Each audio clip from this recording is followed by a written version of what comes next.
Las Américas.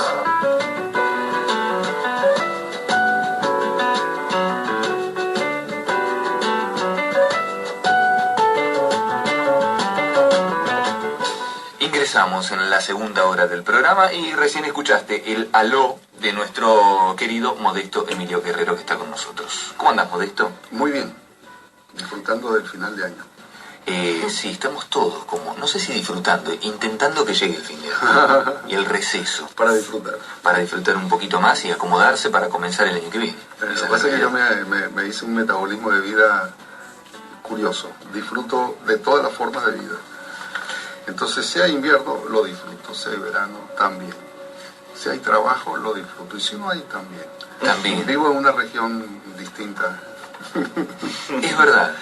Uno aquí es como... Si no me amargo la vida, termino con una CB. No. Viste cómo somos aquí, un poquito más amargados. Esa es la realidad. Modesto. Te iba a comentar algo del libro. Me decías que... Justo tengo un libro aquí que voy a leer algo al final. De Marx en la Argentina, sus primeros lectores obreros, intelectuales y científicos, un libro que también hemos sorteado de Siglo XXI Editores, un excelente libro del recorrido de cómo aparecen las doctrinas marxistas en Argentina, los primeros periódicos, las primeras organizaciones de la Internacional Francesa, luego vienen los inmigrantes alemanes. Yo voy por ahí, ni siquiera llegué a la mitad. Digo, ¿no? Pero encontré algo que quiero leerlo hoy al final, sobre la muerte de Karl Marx, y alguien que habla de esa muerte de Karl Marx, así que es un lindo hallazgo a nivel histórico el libro. Sí. Y vos me decís que lo conocías. Horacio Tarcus es, creo, de los mejores estudiosos del marxismo que hay en Argentina hoy. Hubo varios en la historia del siglo XX, pero él es hoy uno de los mejores, si no el mejor. Hay otro muchacho que supongo que era de la tribu y andaba en las asambleas, que escribió la historia de la clase media argentina, un muchacho de apellido judío, muy inteligente, mucho más joven que Tarcus. Hizo un estudio muy conocido en los medios asamblearios y militantes, y es estudioso. Bueno, pero Tarcus tiene una obra, un corpus, son varios libros que han estudiado el marxismo en Argentina. Tiene uno bastante honesto, cosa difícil en la vida intelectual, bastante equilibrado, sobre el rol de Silvio Frondizi y quienes lo acompañaron, donde incluye a amigos y enemigos, y eso no es normal. Normalmente tú, ¿qué es lo que haces? Agarras a los amigos y los metes en el libro, y a los que no te gustan los dejas afuera. Esa es la típica de la vida intelectual, académica, política, de izquierda, y también de derecha. Y él es bastante honesto en eso. Modesto, vamos a hablar de Venezuela. ¿Qué está pasando en Venezuela? ¿Qué pasa con el proceso y la revolución bolivariana? Porque uno tiene la posibilidad de leer siempre, y aquí Carlos Martínez, que es nuestro productor, no solamente porque ha vivido en Venezuela, sigue el calor de Venezuela por la importancia que tiene para América Latina, en que termine o no termine el proceso de la revolución bolivariana. Y uno ve a Porrea y ve cierto descontento, ve ciertas críticas y ve algo llamativo, como que el gobierno no se acerca al poder popular, no le da lugar tanto al poder popular, sino que empieza a hacer alianzas peligrosas. ¿Vos cómo ves el análisis actual del proceso bolivariano?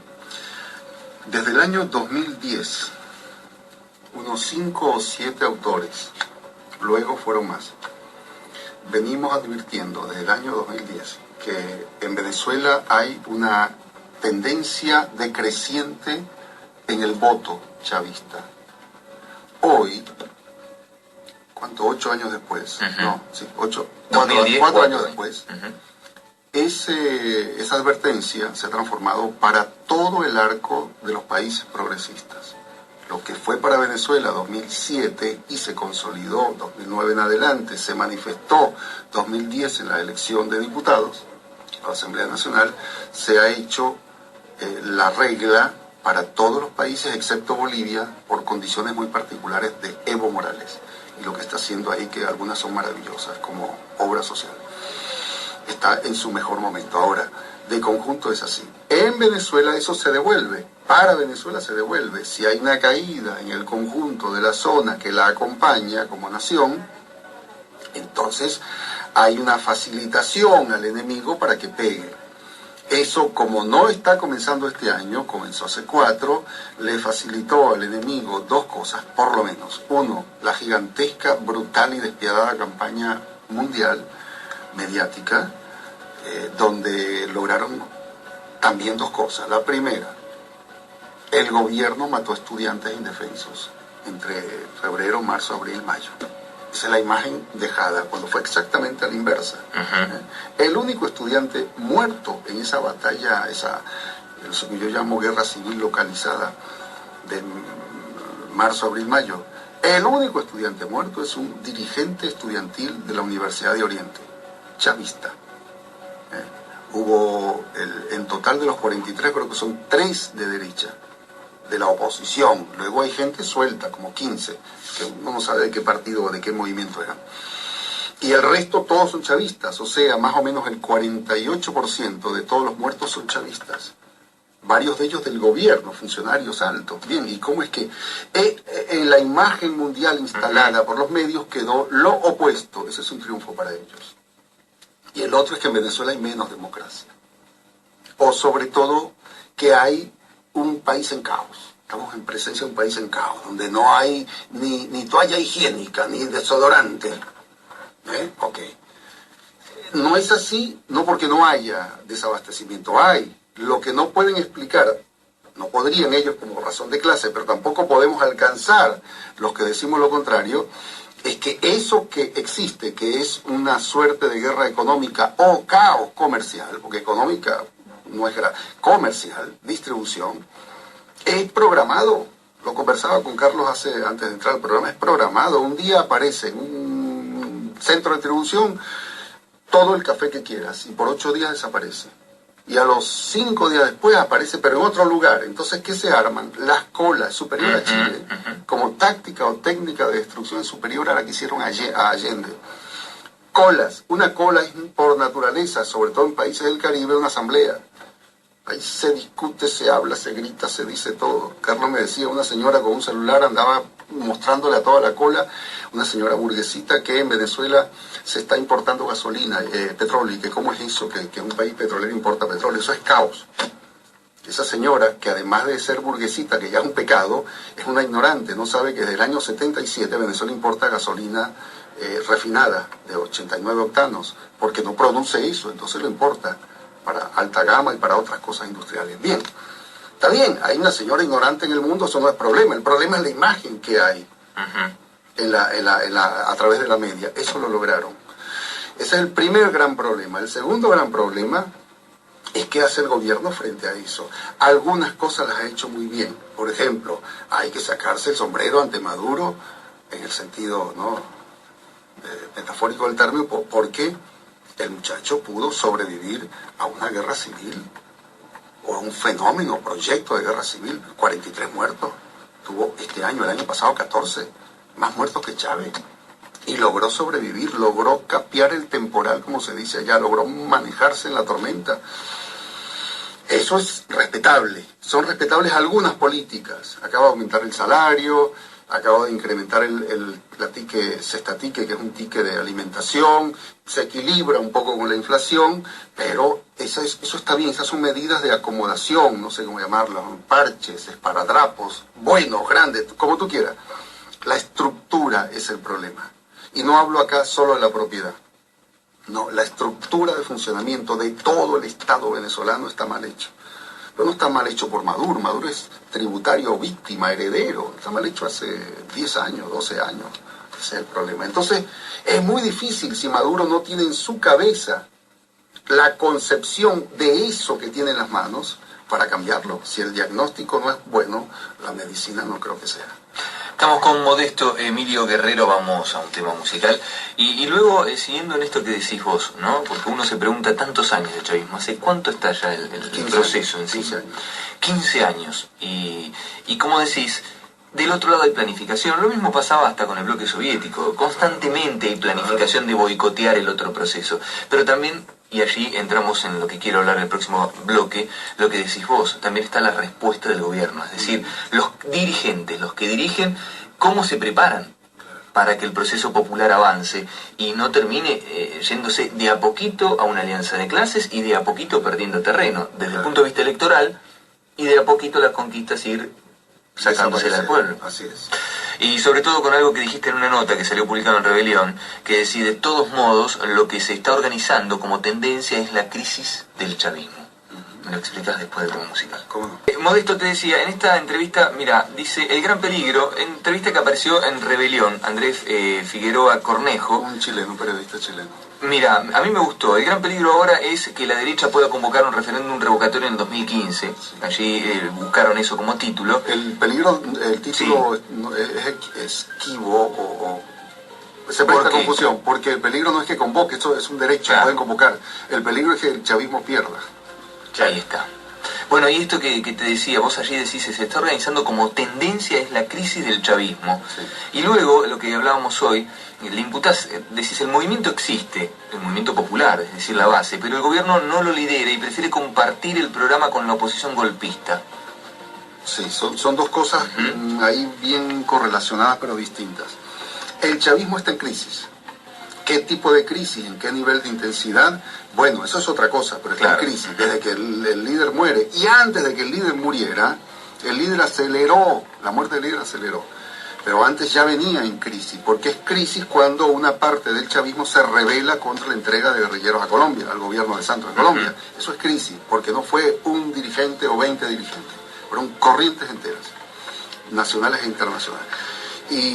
Pero una crisis en el chavismo no es lo mismo que decir una crisis en el peronismo o en otra corriente más estructurada. El chavismo es profundamente asambleario, muy democrático en su funcionamiento. Eso le permite que una crisis se recicle rápido y se convierta en oxígeno más bien, porque es normal que haya debates. Democracia es debate. Es normal, y si luego no es problema que haya debate. Dentro del debate hay los vivos que te quieren echar, los otros, pero la mayoría, el conjunto no. Entonces, el chavismo está en crisis porque además la muerte del líder acelera, pero no está en crisis por la muerte, está en crisis porque hay una crisis económica, una crisis política, porque crisis política quiero decir un ataque brutal de la derecha para terminar de echar al chavismo del gobierno o lograr, porque hay una brutal arremetida internacional, porque la derecha mundial y nacional ha creído que le llegó su momento de liquidar el chavismo, a Correa, a Cristina, a lo que llaman el arco progresista. Ellos creen eso en este momento, que es un problema de tiempos. Entonces, eso es crisis, porque te pone a la defensiva. Es crisis también cuando tienes a un pueblo que redujo su salario a la mitad por la devaluación y que tiene que pagar productos importados a dólar 80, 90 o 100, cuando obtiene el capitalista importador ese mismo dólar a 6, 50 u 8. Entonces lo paga el pueblo. Eso es crisis, sino que es crisis. Y es crisis cuando hay, además de esas 4 razones, una quinta, que es en la cabeza. Hay un sentido, una sensación de incertidumbre, de sazón, algo así. Mucha gente, pero cuando digo mucha gente, sectores de masas, millones de personas en Venezuela del chavismo tienen el sentimiento de que no se sabe para dónde se va. El estudio, 800 estudios hicieron, una consultora muy grande de allá. 800 estudios de opinión. Los 800 da apoyo a Maduro. Paradoja, contradicción. ¿Por qué? Bueno, porque hay un fenómeno que también es de América del Sur, no latino, de América del Sur, en los países progresistas. Es tan grosero lo que hay enfrente que se aplica la ley de Borges, la ley del espanto. No, como somos amigos por el espanto, no me acuerdo cómo se dice. No son el espanto. No son el espanto, esa es la ley de Borges.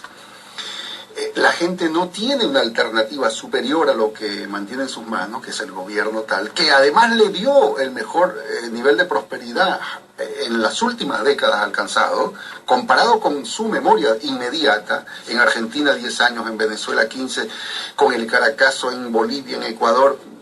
La comparación de la memoria de cualquier señora o señor, ama, padre de familia, se da cuenta que esto es mejor que lo que tuvo, que tiene problemas, tiene graves problemas, pero lo que ve al frente es un poquito espantoso.